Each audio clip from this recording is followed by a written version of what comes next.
ఓం శ్రీ గణేశాయ నమః. శ్రీ గురుభ్యో నమః. శ్రీమాత్రే నమః. శివానంద లహరి శ్లోక 8. యదా బుద్ధిశుక్తౌ రజతమితి కాచాశ్మనిమణి జలే పైష్టే క్షీరం భవతి మృగతృష్ణాసు సలిలం తదా దేవభ్రాంత్యా భజతి భవధన్యం జడజనో మహాదేవేశం త్వాం మనసి చ నమత్వా పశుపతే. యదా బుద్ధిశుక్తౌ రజతమితి కాచాశ్మనిమణి జలే పైష్టే క్షీరం భవతి మృగతృష్ణాసు సలిలం తదా దేవభ్రాంత్యా భజతి భవధన్యం జడజనో మహాదేవేశం త్వాం మనసి చ నమత్వా పశుపతే. యదా బుద్ధిశుక్తౌ రజతమితి కాచాశ్మనిమణి జలే పైష్టే క్షీరం భవతి మృగతృష్ణాసు సలిలం తదా దేవభ్రాంత్యా భజతి భవధన్యం జడజనో మహాదేవేశం త్వాం మనసి చ నమత్వా పశుపతే. ఈశ్వరుడు మహాదేవుడు అనగా దేవతలకు దేవుడు, దేవతా సార్వభౌముడు.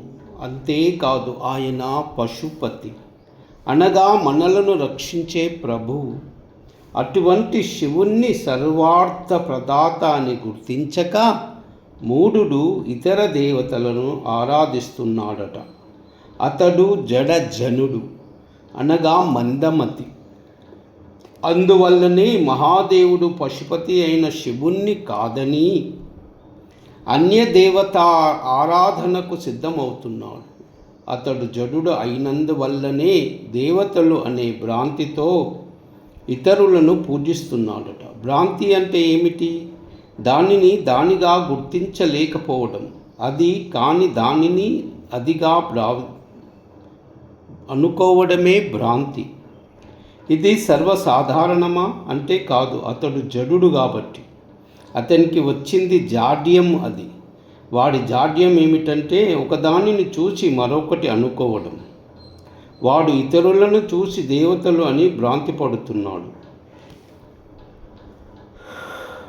భ్రాంతికి కొన్ని ఉదాహరణలు చూపించారు.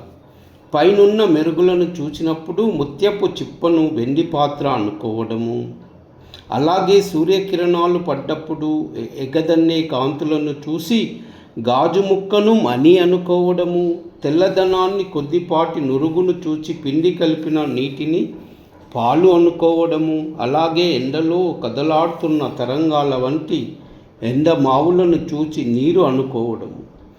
ఈ మొదలైన భ్రాంతులు, ఆ దోషము వారి చూపులోనే ఉంది. వస్తుతత్వము తెలిసిన జ్ఞానిని ఆశ్రయిస్తే సత్యమేమిటో తెలుస్తుంది.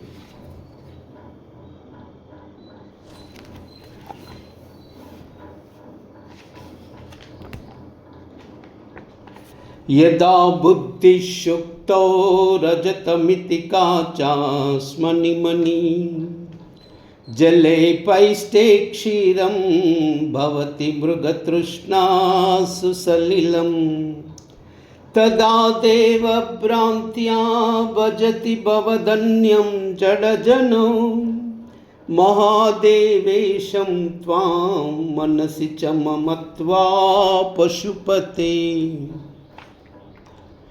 ఓం నమః శివాయ. ఓం నమః శివాయ. ఓం నమః శివాయ. సర్వమంగళ